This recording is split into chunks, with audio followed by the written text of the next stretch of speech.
US Select Committee on CCP recommends India to be part of NATO plus.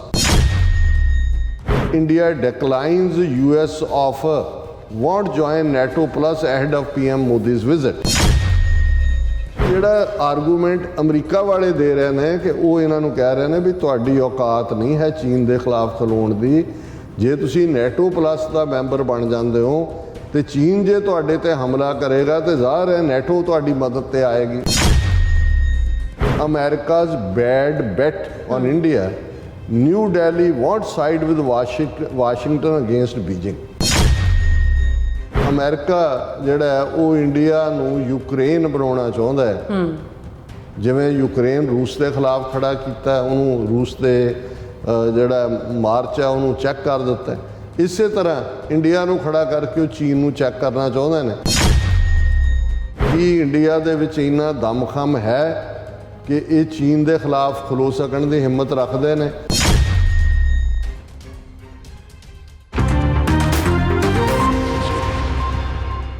Viewers welcome back on program. So viewers गलबात करन जा रहे हैं कि पिछले दिनी अमरीकन कांग्रेस की पावरफुल सिलेक्ट कमेटी ने यह पेशकश की है कि भारत को नैटो प्लस का मैंबर बनाया जा सकता है।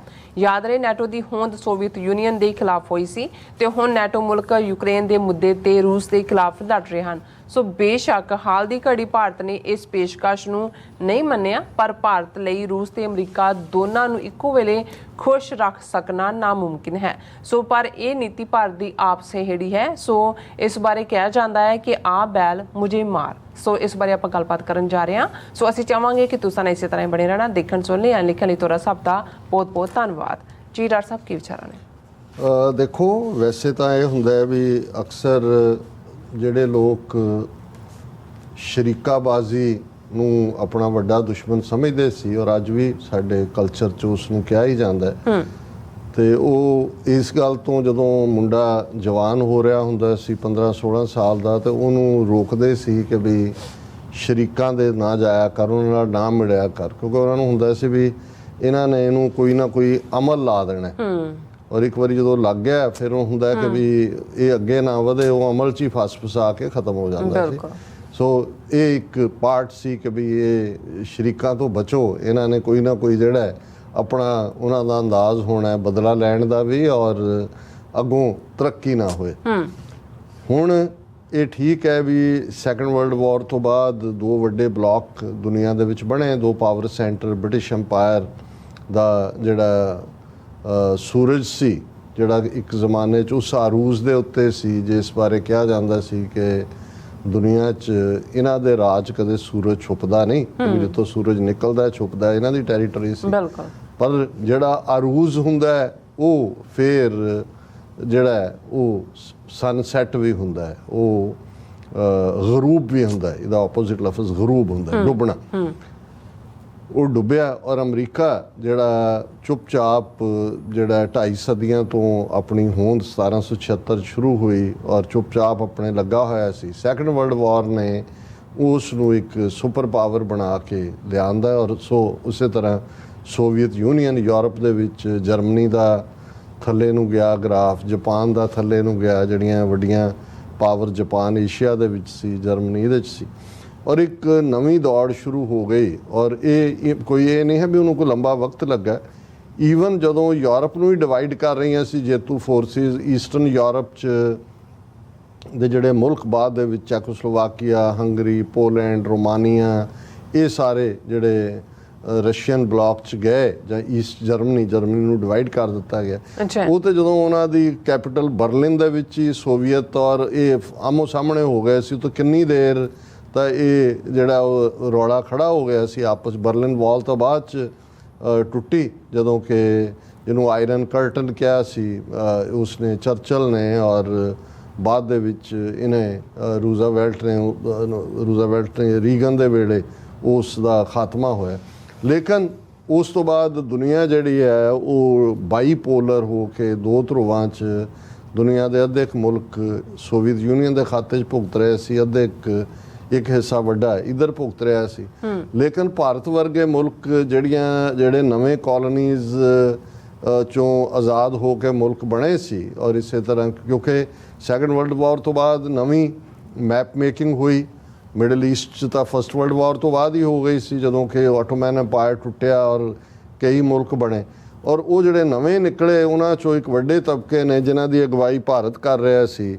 ਉਹਨਾਂ 'ਚ ਸ਼ਾਇਦ 60-65 ਮੁਲਕ ਇੱਕ ਸਟੇਜ ਤੇ ਇਹਨਾਂ ਦੇ ਮੈਂਬਰ ਸੀ, ਨੌਨ ਅਲਾਈਨਡ, ਕਿ ਜੀ ਅਸੀਂ ਕਿਸੇ ਵੀ ਧੜੇ ਨਾਲ ਨਹੀਂ ਹੈ, ਕਿਉਂਕਿ ਇਹ ਜ਼ਰੂਰੀ ਵੀ ਸੀ ਉਹਨਾਂ ਦੇ ਲਈ ਕਿ ਬਈ ਬਜਾਏ ਕਿਸੇ ਇੱਕ ਦਾ ਪ੍ਰੋਟੇਜੇ ਬਣ ਕੇ ਉਹ ਹੋਣ, ਤੇ ਭਾਰਤ ਉਹਨਾਂ ਦੇ ਵਿੱਚ ਪੇਸ਼ ਸੀ। ਨਹਿਰੂ ਹਾਲਾਂਕਿ ਬਾਈ ਕਨਵਿਕਸ਼ਨ ਉਹ ਸੋਸ਼ਲਿਸਟ ਮਾਈਂਡਸੈਟ ਦਾ ਜਾਂ ਸੋਵੀਅਤ ਯੂਨੀਅਨ ਪੱਖੀ ਸੀ, ਲੇਕਿਨ ਅਮਰੀਕਾ ਦੇ ਨਾਲ ਵੀ ਉਸ ਨੂੰ, ਕਿਉਂਕਿ ਅਮਰੀਕਨ ਇਨਵੈਸਟਮੈਂਟ ਵੀ ਚਾਹੀਦੀ ਸੀ, ਖਾਣ ਲਈ ਕਣਕ ਤੱਕ ਨਹੀਂ ਸੀਗੀ, ਉਹ ਅਮਰੀਕਾ ਤੋਂ ਹੀ ਮਿਲਦੀ ਸੀ ਹਥਿਆਰ, ਔਰ ਦੂਸਰਾ ਪ੍ਰੋਸੈਸ ਸੋਵੀਅਤ ਯੂਨੀਅਨ ਦੇ ਹਵਾਲੇ ਨਾਲ ਰਿਹਾ। ਸੋ ਉਹ ਜਿਹੜੀ ਨਾਨ ਅਲਾਈਨਡ ਮੂਵਮੈਂਟ ਸੀ, ਇੰਦਰਾ ਗਾਂਧੀ ਤੱਕ ਪਹੁੰਚਦੇ ਆ। ਇੰਦਰਾ ਗਾਂਧੀ ਦੀ ਟਿਲਟ ਜਦੋਂ 1971 ਦੀ ਜਦੋਂ ਇਹਨਾਂ ਨੇ ਬੰਗਲਾਦੇਸ਼ ਬਣਾਇਆ, ਉਸ ਤੋਂ ਪਹਿਲਾਂ ਟੀਟੀ ਜਿਹੜੀ ਸੋਵੀਅਤ ਯੂਨੀਅਨ ਔਰ ਭਾਰਤ 'ਚ ਕੀਤੀ, ਉਸ ਕਿਸਮ ਦੀ ਟੀਟੀ ਜਿਹੜੀ ਸੋਵੀਅਤ ਯੂਨੀਅਨ ਨੇ ਹੰਗਰੀ, ਪੋਲੈਂਡ, ਚੈਕੋਸਲੋਵਾਕੀਆ ਜਾਂ ਅਫਗਾਨਿਸਤਾਨ ਨਾਲ ਵੀ ਕੀਤੀ ਹੋਈ ਸੀ, ਜਿਹਦਾ ਫਾਇਦਾ ਚੱਕ ਕੇ 1979 'ਚ ਸੋਵੀਅਤ ਯੂਨੀਅਨ ਦੀਆਂ ਫੌਜਾਂ ਅਫਗਾਨਿਸਤਾਨ 'ਚ ਆਈਆਂ ਸੀ। ਸੋ ਉਦੋਂ ਇਹ ਲੱਗਾ ਵੀ ਇੰਦਰਾ ਗਾਂਧੀ ਜਿਹੜੀ ਹੈ ਉਹ ਹੁਣ ਖੁੱਲ੍ਹ ਕੇ ਹੀ ਇਸ ਬਲਾਕ ਚਲੀ ਗਈ ਹੈ, ਕਿਉਂਕਿ ਉਸ ਤੋਂ ਬਾਅਦ ਤਾਂ ਇੰਦਰਾ ਗਾਂਧੀ ਨੇ ਉਹੀ ਤਾਂ ਜਦੋਂ ਐਮਰਜੈਂਸੀ ਲਾਈ, ਉਦੋਂ ਤਾਂ ਵੈਸਟ ਦੇ ਵਿੱਚ ਬਹੁਤ ਕ੍ਰਿਟਿਸਿਜ਼ਮ ਹੋਇਆ, ਔਰ ਉਹ ਸੋਵੀਅਤ ਯੂਨੀਅਨ ਦੀ ਲਾਈਨ ਦੇ ਉੱਤੇ ਹੀ ਪਾਵਰਫੁਲ ਵੱਧ ਰਹੀ ਸੀ। ਇਹ ਵੱਖਰੀ ਗੱਲ ਹੈ ਕਿ ਇੰਦਰਾ ਗਾਂਧੀ ਦੇ ਰੱਥ ਨੂੰ ਵੀ ਸਿੱਖਾਂ ਨੇ ਰੋਕਿਆ, ਐਮਰਜੈਂਸੀ ਦੇ ਖਿਲਾਫ ਮੋਰਚਾ ਲਾ ਕੇ, ਔਰ ਵਾਪਸ ਪਾਵਰ 'ਚ ਆ ਕੇ ਉਹਨੇ ਫਿਰ ਸਿੱਖਾਂ ਨੂੰ ਟਾਰਗੇਟ ਕੀਤਾ। ਇੱਕ ਵੱਖਰੀ ਕਹਾਣੀ ਹੈ।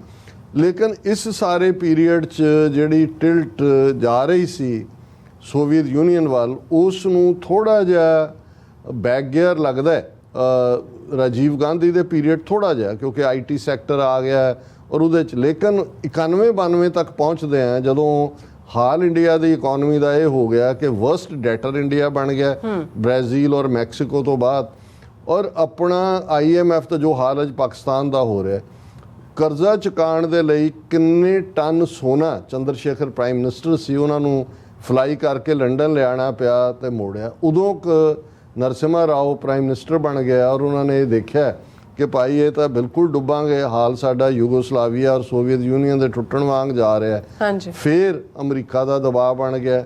ਮਨਮੋਹਨ ਸਿੰਘ ਰਿਜ਼ਰਵ ਬੈਂਕ ਲਈ ਕਰਦਾ ਸੀ, ਵਰਲਡ ਬੈਂਕ ਲਈ ਵੀ ਕੰਮ ਕਰਦਾ ਸੀ, ਵਰਲਡ ਬੈਂਕ ਲਈ। ਸੋ ਮਨਮੋਹਨ ਸਿੰਘ ਨੂੰ ਨਰਸਿਮਹਾ ਰਾਓ ਦੀ ਕੈਬਨਿਟ 'ਚ ਫਾਈਨੈਂਸ ਮਿਨਿਸਟਰ ਬਣਾਉਣਾ, ਇਕੱਲਾ ਇਹ ਨਹੀਂ ਸੀ ਜੀ ਨਰਸਿਮਹਾ ਰਾਓ ਨੂੰ ਨਜ਼ਰ ਆਇਆ ਉਹਨੇ, ਇਹ ਅਮਰੀਕਾ ਦਾ ਰੋਲ ਸੀ ਤਾਂ ਕਿ ਭਾਰਤ ਨੂੰ ਜਿਹੜਾ ਇਸ ਪਾਸੇ ਮੋੜਿਆ ਜਾਏ। ਔਰ ਅਸੀਂ ਦੇਖਦੇ ਹਾਂ ਕਿ ਰੈਸਟ ਇਜ਼ ਦਾ ਹਿਸਟਰੀ।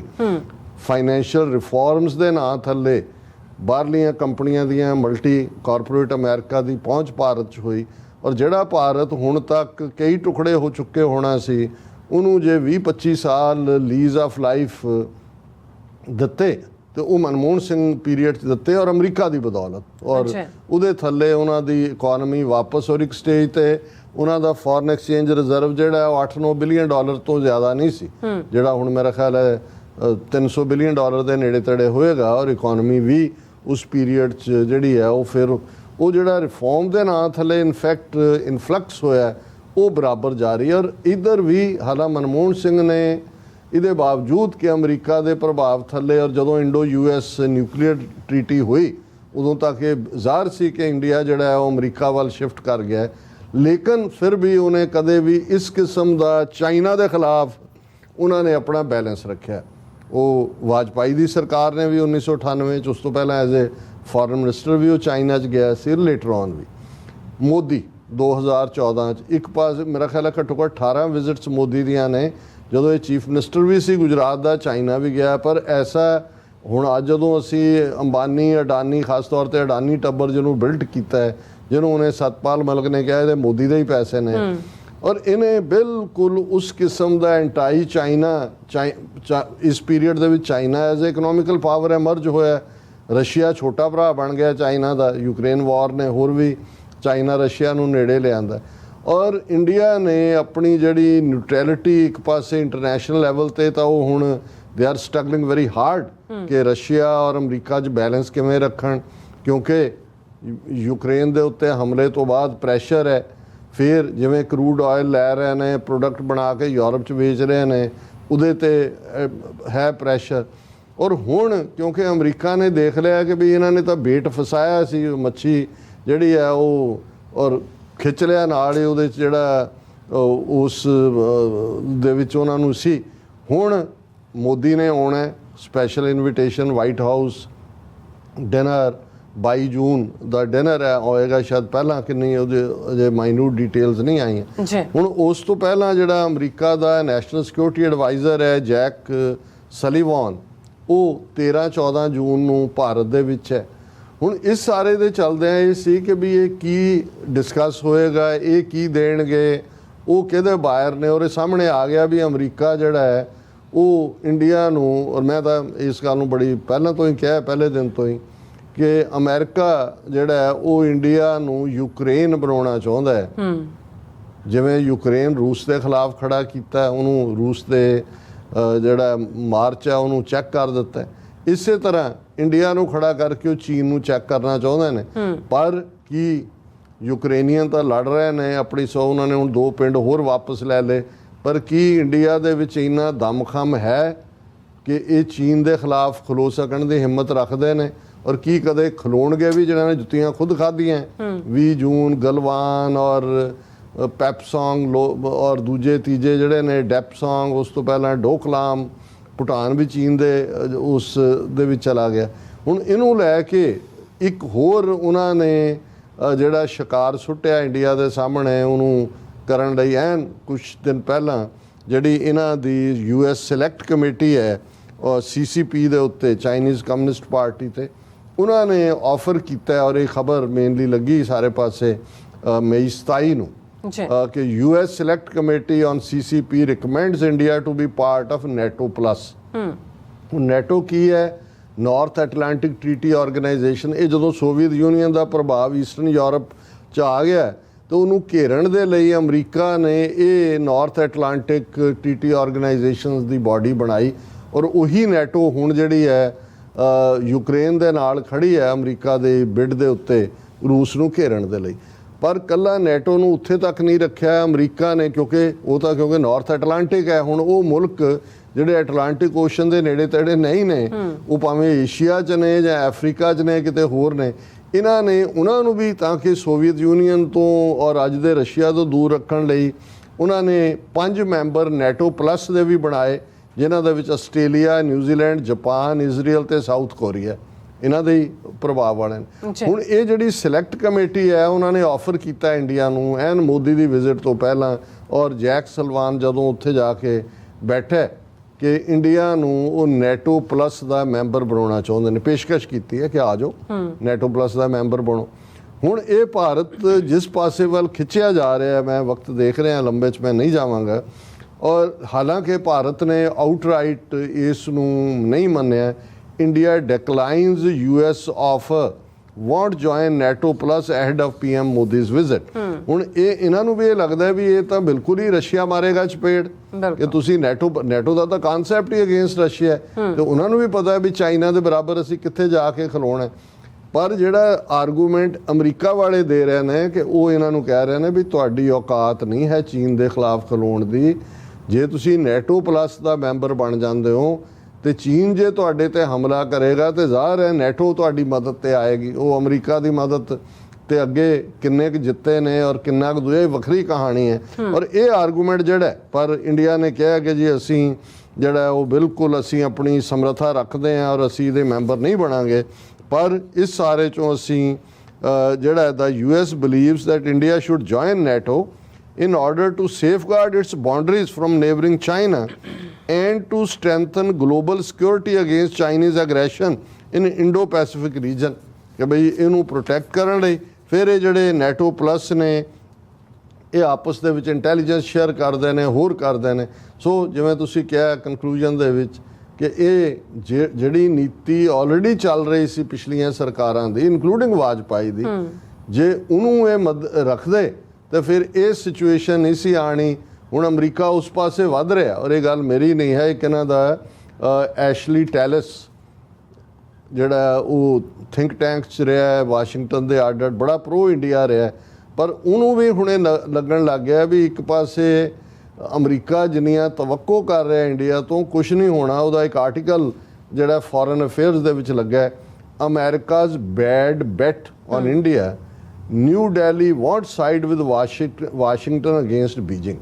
ਹੁਣ ਇਹਨੂੰ ਐਸ਼ਲੀ ਟੈਲਸ ਨੂੰ ਨਜ਼ਰ ਵੀ ਆਉਂਦਾ ਵੀ ਇਹਨਾਂ ਦੇ ਪੱਲੇ ਕੀ ਹੈ, ਕਿਉਂਕਿ ਇਹਨਾਂ ਦਾ ਹੀ ਇਹ ਬੱਚਾ ਰਿਹਾ ਐਸ਼ਲੀ ਟੈਲਸ, ਇਹਨਾਂ ਦੇ ਪੱਖ 'ਚ ਹੀ ਲਿਖਦਾ ਰਿਹਾ। ਉਹ ਕਹਿੰਦਾ ਅਮਰੀਕਾਜ਼ ਬੈਡ ਬੈਟ ਔਨ ਇੰਡੀਆ। ਪਰ ਅਸੀਂ ਇਹ ਸਮਝਦੇ ਹਾਂ ਵੀ ਅਮਰੀਕਨ ਅਲਟੀਮੇਟਲੀ ਅਜੇ ਤੱਕ ਤਾਂ ਉਹ ਦੇ ਰਹੇ ਨੇ ਲਿਬਰਲੀ ਕਿ ਭਾਈ ਕੋਈ ਨਹੀਂ, ਇਹ ਸ਼ਾਇਦ ਖਲੋ ਜਾਏ। ਤੇ ਫਿਰ ਜਦੋਂ ਇਹਨਾਂ ਨੇ ਉਹਨੂੰ ਬਿਟਰੇ ਕੀਤਾ ਅਮਰੀਕਾ ਨੂੰ, ਤੇ ਇਹਨਾਂ ਨੇ ਭੰਨਿਆ। ਫਿਰ ਇਹਨਾਂ ਦਾ ਇੱਕ ਆਪਣਾ ਸਟਾਈਲ ਹੁੰਦਾ ਭੰਨਣ ਦਾ। ਫਿਰ ਇਹੀ ਹੋਏਗਾ ਕਿ ਭਾਈ ਉਹਨੂੰ ਇੰਡੀਅਨ ਹੀ ਕਹਿਣਗੇ ਕਿ ਜੀ ਇਹ ਤਾਂ ਕੰਮ ਇਹੀ ਕੀਤਾ, ਆ ਬਹਿਲ ਮੁਝੇ ਮਾਰ, ਬੜੀ ਚੰਗੀ ਵਿਚਕਾਰਲੇ ਜੇ ਰਸਤੇ ਤੇ ਤੁਰੇ ਜਾਂਦੇ ਸੀ। ਤੁਹਾਨੂੰ ਕਿਹੜੇ ਹਕੀਮ ਨੇ ਕਿਹਾ ਸੀ ਕਿ ਤੁਸੀਂ ਜਿਹੜਾ ਹੈ ਉਹ ਚੀਨ ਦੇ ਖਿਲਾਫ ਲਾਈਨ ਲਓ? ਜੀ ਡਾਕਟਰ ਸਾਹਿਬ, ਤੁਹਾਡਾ ਬਹੁਤ ਬਹੁਤ ਸ਼ੁਕਰੀਆ। ਸੋ ਇੱਥੇ ਲੈਣ ਬ੍ਰੇਕ। ਵਿਊਅਰਸ ਤੁਸੀਂ ਇਸੇ ਤਰ੍ਹਾਂ ਬਣੇ ਰਹਿਣਾ। ਮਿਲਦੇ ਹਾਂ ਛੋਟੇ ਜਿਹੇ ਵਕਫੇ ਤੋਂ ਬਾਅਦ।